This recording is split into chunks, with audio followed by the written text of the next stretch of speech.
Welcome back to another interesting tutorial about Windows PC, and in this video I will show you how to update your GPU graphics card driver on your Windows PC to keep your graphics card smoothly and run up to date without any stress. Let me show you how.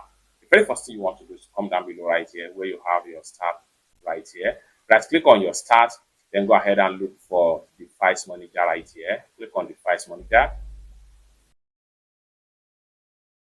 The next thing you want to do right here from the device manager, next thing you want to do is to go ahead and make sure you locate display adapter. So go ahead and click on here, and then you have access to your graphic card right here. So as at the time of making this video, I'm using Intel R HD graphics 5500.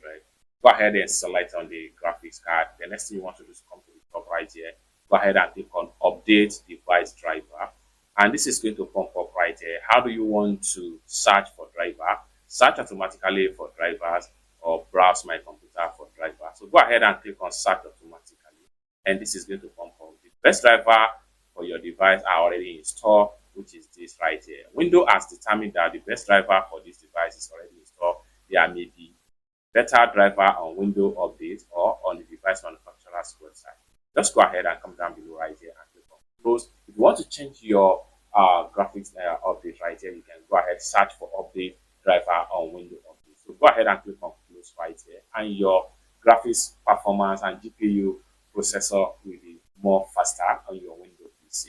It's that simple. For more useful tutorial like this, consider to subscribe. Thank you so much for watching, and I hope to see you in my next video.